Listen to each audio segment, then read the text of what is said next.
자, 예를 들어서 요거는 필기할 필요 없습니다. 자, 상품 10,000원을 매입하고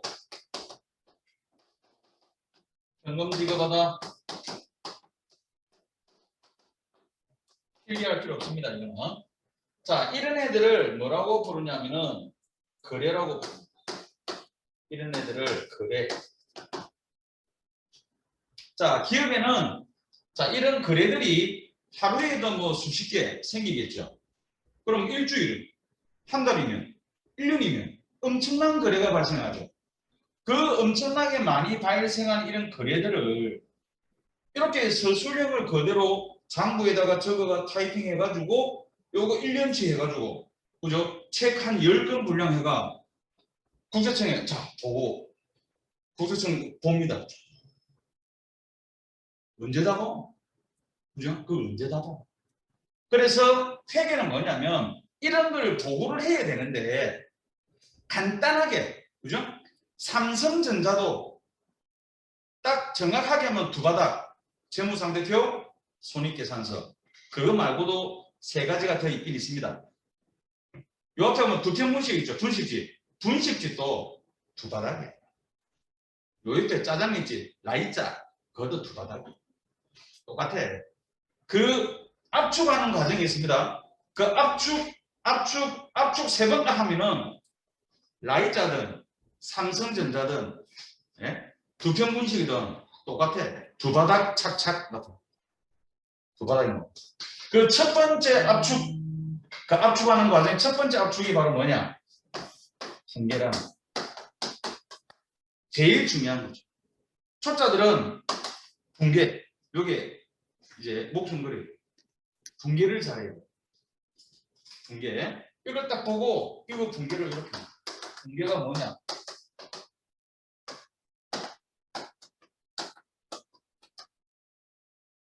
이게 분계입니다. 자, 분계를 할 수 있는 사람들은 이거를 보고 이 거래를 읽을 수 있죠. 요걸 보고 요걸 알 수 있습니다. 아는 사람은. 상품 10,000원이 정각이었네? 아, 상품 10,000원 매입했구나. 아, 그 대가로 현금으로 지급했네? 라는 것을 이걸 보고 읽을 수가 있습니다. 그럼 그걸로 이해가 되는 겁니다. 요 분계를 만드는 거. 배우는 굉장히 중요하고 근데 중요하다고 어려운 건 아닙니다. 자, 나는 이 분계를 굉장히 공을 들입니다. 분계를. 왜냐하면 기초가 잘 돼요. 그 중에서도 분계입니다. 그러니까 분계할 때만큼은 계속해서 돌아다닙니다. 계속해서 할 수 있다 없다를 내가 계속해서 확인합니다. 확인합니다. 그다음에 그것만 딱 하면은 그다음 그걸 안 갑니다. 이렇게 갑니다. 안 가고 앞에서만 수만 이것만 되면 돼. 분계 직관적으로 돼야 돼. 직관적으로 실력이 나하고 똑같아져야 됩니다. 첫 보면 촥그 정도로 실력이 돼요. 분계가 흔들리면 나중에 내가 회계 수업을 할 때 전부 다 분계 수업입니다. 어떤 경제적 사건이 발생하면 이거는 이렇게 분계하는 거야. 수업이 다 그런 겁니다. 자, 다 분계로 수업하기 때문에 분계가 돼야 된다. 기본적인 분계 원리를 확실하게 터득을 해야 됩니다. 자, 거래를 분계로 만드는 오늘 배우는 게 그리고 이때까지 배웠던 게 요거 하려고 분계하려고 이 첫 번째 압축 그 다음에 두 번째 압축 세 번째 압축 이렇게 딱 넘어갑니다. 자, 그러면 분계를 하기 위해서는 뭘 알아야 되느냐? 그 대상이 누구죠? 거래죠. 분계의 대상은 거래거든. 그럼 이 거래는 뭐냐? 거래를 먼저 공부를 해야 됩니다. 자, 이런 프린트 딱 보니까 첫 번째 제목 보세요. 3거래 이래 돼 있죠. 3거래. 자, 3거래. 자, 거래는 거래인데 이렇게 표시해서 회계상의 거래. 회계상의 거래. 자, 회계상의 거래가 뭐냐? 자, 그럼 회계상의 거래 말고 자, 여기를 회계상의 거래라 하고 여기를 우리는 일반적인 거래라고 부르겠습니다.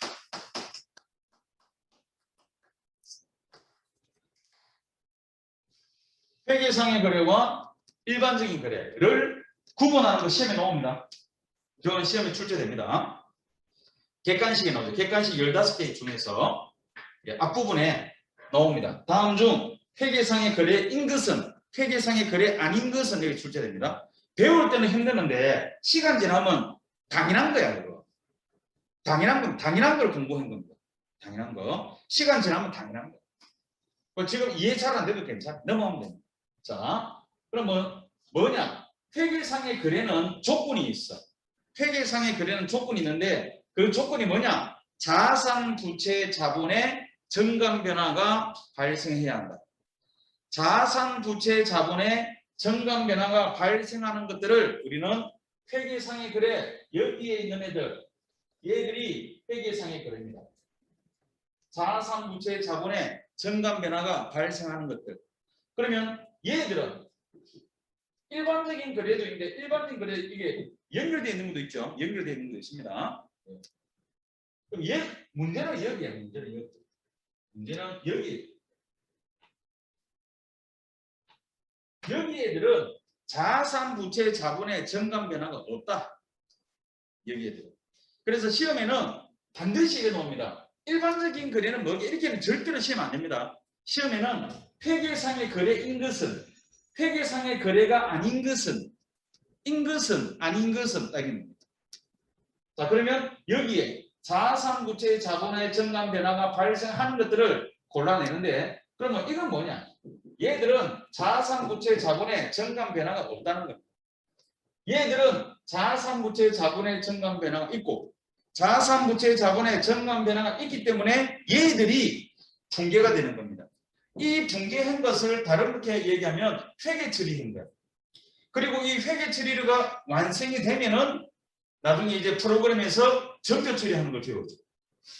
전표 입력하는 것을 배운다. 그래서 얘가 회계상의 거래가 붕괴가 되고 붕괴되는 것이 회계 처리된 것이고 회계 처리된 것을 우리는 전표 처리까지 해줘야 돼요.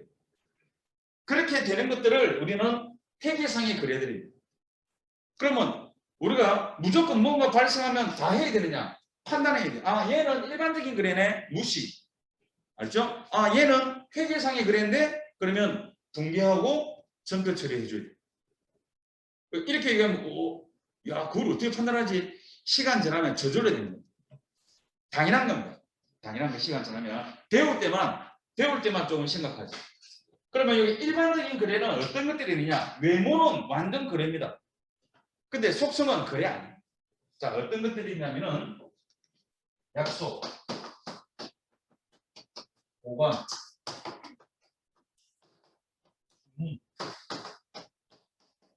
계약, 의뢰, 사본의 채용. 자, 이런 애들이 여기에 보기에 한 개 넣어놓은 거예요. 다음 중 회계상의 거래가 아닌 것. 약속, 보관, 주문, 계약, 의뢰, 사본의 채용. 이런 애들은 회계상의 거래가 아니다라고 합니다. 회계상의 거래가 아니다라는 것은 쟤들은 자산, 부채, 자본의 정강 변화가 없다. 자산, 부채, 자본의 정강 변화가 없기 때문에 얘들은 붕괴를 못한다. 회계 처리 못한다. 붕괴가 안 되니까 전표 처리도 못한다. 그러면 얘들은 어쩝니까? 무시해라. 이런 거래가 발생하면, 이런 애들이 발생하면 무시해도 된다. 볼까요? 약속. 내일 돈 빌려줄게. 약속하다. 약속했죠. 약속인 겁니다. 빌려줄게. 빌려주고, 빌려오고 이래야만 거래가 됩니다. 간단합니다. 빌려주고, 빌려왔을 때 대여금, 차입금 이렇게 발생하는 거예요. 근데 내일 빌려줄게. 이거는 회계 처리 대상이 아니죠. 이거는 메모의 대상이죠. 내일 빌리기로 해서 메모장이 메모. 내일 빌리기로 해서 메모의 대상이지 회계 처리 대상은 아니라는 거죠. 자산부채 자본의 정강 변화가 없는 거죠. 그런데 우리가 보통 일반적으로 뭐 구두계약 이런 얘기 하죠. 말로 하는 거. 이것도 뭐 거래도 하는데 그거는 회계상의 거래는 아니라는 거예요. 회계 처리 못 하는 겁니다. 보관. 자, 내가 여러분들 가방을 내가 보관했어. 보관이라는 뜻은 뭐죠? 나중에 가져가겠다는 거죠. 그런데 가방을 줘버렸다는 어떻게 합니까? 주인이 바뀌죠. 물건을 사고 팔았다는 것은 뭐야? 주인이 바뀌었다는 겁니다. 주인이 바뀐 겁니다. 그거는 거래가 되는 거예요. 주인이 바뀌는 것은. 근데 보관은 주인이 바뀐 게 아니죠. 나중에 찾아가겠다는 거예요. 그래서 보관은 거래가 안 돼요. 그런데 이렇게 하면 거래가 됩니다. 보관까지는 거래가 아니지만 보관료를 줬다. 이러면 거래가 됩니다. 보관료를 주는 행위는 주고받고 하는 행위는 거래가 됩니다. 보관 그 자체는 거래가 아니다. 주문. 자, 내가 주문을 합니다. 자, 예를 들어서 옆에 라이자에다가 짜장면 13그릇. 그죠? 나는 간짜장. 자, 짜장 시켰어. 자, 라이자죠. 여기 울산직업전문학교 504실에 짜장면 13그릇 갖다 주세요. 진짜 안 시킨 거 아닙니다. 또 기다리라. 내가 딱 시켰어. 딱 시키면은 어떻게? 이게 주문이 들어갔죠? 수주가 들어가면 수주. 주문이 들어갔습니다. 그럼 거기서 주문을 받았죠? 그러면 제조 지시를 내리죠. 주문을 받는 순간부터 그다음부터 여러 가지 단계 나옵니다. 주방에 제조 지시를 내립니다. 야, 짜장면 13그릇. 이게 제조 지시예요. 들어갔죠? 그러면 주방장이 뭐 제조 같은 걸 주죠. 야, 13그릇. 빨리빨리 안 주기? 막 이러고 그죠? 두드리고 뭐 이러고 뽑고 춘장 뽑고 막 이러하죠. 그거 다 만들었어. 그다음 뭐 하죠? 제조 과정이 끝나면 포장 과정을 하죠. 포장 비닐로 싸죠? 마무리됐어. 그럼 또 어떻게? 가방에 실어서 운반 과정을 지죠. 그래가지고 요즘 올라옵니다. 엘리베이터 타고 쭉 올라와서 쫓아와가지고 짜장면 시키신 분 이래 하죠. 그 순간 짜장면 시키신 분 하면서 딱 그 순간부터 거래가 돼요. 얼마인데요? 돈 주고. 그죠? 교환했죠? 짜장면 시키신 분에가 딱 들어봤을 때 그 전까지는 거래가 아니다. 시간이 많이 걸리죠. 시간이 많이 걸립니다. 제조 지시를 내리고 제조하고 제조활동, 제조가 완료되면 포장활동, 포장활동 끝나면 운반활동. 그 시간이 많이 걸린다. 그 시간 오기 전까지는 거래 안 해요. 와야 거래요. 그래서 주문하는 행위는 거래가 안 돼요. 근데 만약에 세상에 이런 세상이었어. 자, 라이자죠. 자, 여기에 울산직교 5층이죠 이게. 504에 짜장면 12그릇을 갖다 주시요. 한번 봐. 만약에 요 했는데 그거 다 왔는 거야. 그런 세상에 오면 요거 빼야 돼. 요거 회계상에 그래야 주문하면 착 오잖아. 그럴 리가 없죠. 그럴 리가 없다. 시간에 한참 걸려. 주문하는 행위는 그래 안 합니다. 근데 이래 되면 어떻게 돼? 짜장면 12그릇 갖다 주세요. 아, 요즘 하도 사기를 많이 당해가 5그릇 갖고 보내달라. 그러면 내가 만들어줄게. 콜. 내가 보내줄게. 그죠? 토스로 해가 5그릇 뺑 탁 날아갔죠? 띠리링. 야, 짜장면 13그릇. 주문하는 행위는 거래가 아니지만 계약금을 주는 행위는 거래가 됩니다. 계약금을 주고받고 하는 그 부분은 거래가 됩니다. 주문 자체는 거래가 아니다. 계약. 자, 이 건물 주인이 있겠죠? 자, 내가 이 건물이 있는데 여기서 내가 커피숍을 할 거야. 커피숍을 하기 위해서는 건물 주인하고 만나야 되죠. 임대차 계약을 맺는 거예요. 그렇다고 내 겁니까? 계약 맺을 때서 내 거 아니야. 계약 기간 끝나면 그대로 돌려줘야 됩니다. 자, 그래서 계약도 역시 거래가 아니다. 그런데 계약을 하면서 계약 그 자체는 거래가 아니지만 계약하면서 보증금을 준다든지 집세를 미리 줬다든지 그런 행위는 거래가 됩니다. 그런데 계약 그 자체는 거래가 아니다. 의뢰는 물어보는 거죠. 컨설팅. 자, 법에 대해 모르면은 법무사나 변호사, 그죠?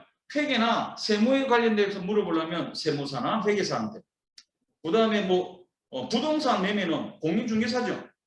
인사나 노무, 공인노무사 물어봅니다. 자, 물어볼 때 공짜로 안 가르쳐주죠. 그죠? 공짜로 안 가르쳐줍니다. 물어보는 그 행위는 거래가 아닌데 그 대가를 지급하는 행위는 거래가 됩니다. 의뢰 그 자체는 거래가 아니야. 대가를 주는 것, 그 대가를 주는 범위는 거래가 될 수 있습니다. 4번의 채용. 홍길동을 내 비서로 채용했어. 내 겁니까? 내가. 4번을 채용하는 행위는 거래가 되지 않습니다. 자, 이런 식으로 약속 보관 주문 계획 의뢰 4번의 채용. 이런 애들은 회계상의 거래가 아니다라고 얘기합니다. 왜? 자산부채 자본의 증감 변화가 없기 때문에 걔들은 붕괴가 안 되고 회계 처리 못하고 전표 처리 못하는 애들. 약속 보관 주문 계획 의뢰 사고의 채용. 그러면 회계상의 거래는 요거 안 했네. 이거는 중복되는 게 상품 매매 이런 것들은 회계 안 배워도 그죠? 그래죠? 회계 안 배워도 그런 거래입니다. 또 뭐 이자 지급하고 이런 것들은 거래입니다. 자, 일반적인 거래, 회계상의 거래 아닌 것들을 배웠습니다. 그 다음에 회계상의 거래, 여기 또 특이한 것들이 있어요. 이런 것들은 알겠는데 이거 여기 화재, 도난, 배송, 감가 등 화재. 오? 화재가 뭔 거래입니까? 화재 거래입니다. 회계상의 거래. 왜? 자산이 감소하죠. 그럼 불나면 재해 손실. 우리 안 배웠죠? 비용 중에 재해 손실 삽입니다. 불나는 붕괴 있습니다. 도난. 잊어버리는데 무슨 거래입니까? 거래야. 아까 뭐 잡으려 했죠? 잡손실. 도난, 거래입니다. 뭐 이런 거 시험에 들어가죠. 다음 중 회계상의 거래가 아닌 것은 거기에 1. 화재. 화재가 뭔 거래야? 그냥 탁 날아가죠. 2점 날립니다. 화재 도난 거래야. 대손. 대손은 뭐냐? 자, 대손이라는 것은 손이 크다는 게 아니고 대손은 돈을 떼었다. 돈을 떼인 거야. 내가 동생한테 10만 원 빌려줬는데 동생이 다음 달 준다 해놓고 다음 달 되니까 돈 안 주는 거야. 야, 돈 안 줘? 안 줘. 이러죠. 그때 내가 대손되었구나. 이렇게. 나 대손되었다. 그죠? 자, 그게 대손이. 돈 떼있을 때. 가만 놔두면 안 되죠? 가만. 자, 대손.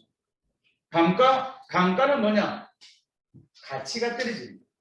자, 내가 친구한테서 카톡이 온 거야. 친구야, 니 내 차 있는 거 알지? 야, 이거 10년 전에 1,000만 원 주고 샀는데 친구니까 900에 팔게.